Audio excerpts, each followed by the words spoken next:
सप्तऋषि। रात का समय है। वो देखो, आकाश में टिमटिमाते वो 7 तारे असल में सप्तऋषि हैं। सातों ऋषि ध्यान में डूबे हैं।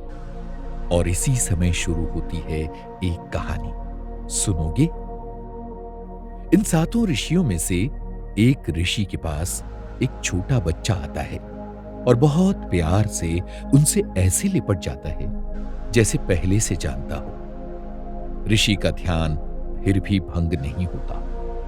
उनकी आंखें बंद हैं और उनके चेहरे पर अपार शांति है।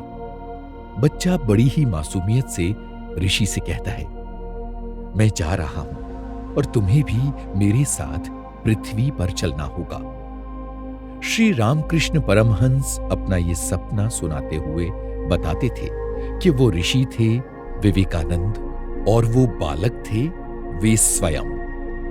समय समय पर इस संसार में महात्मा जन्म लेते हैं और इसी तरह एक महापुरुष विवेकानंद ने धरती पर जन्म लिया।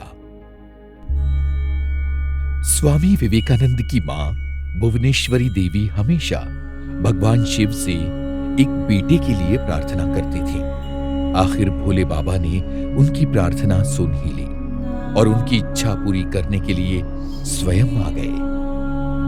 1863 में 12 जनवरी के दिन नामी वकील श्री विश्वनाथ दत्त की धर्मपत्नी भुवनेश्वरी देवी ने एक बेटे को जन्म दिया।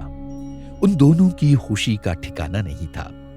भुवनेश्वरी देवी का मानना था कि उनका नवजात शिशु स्वयं भगवान शिव का वरदान था, इसलिए उसका नाम रखा गया नरेन। बचपन में नरेन अपनी शरारतों से सबकी नाक में दम कर देता था। जब उसे गुस्सा आता था तब ना तो उसकी मां ना ही उसकी दीदी उसे काबू में ला पाती थी।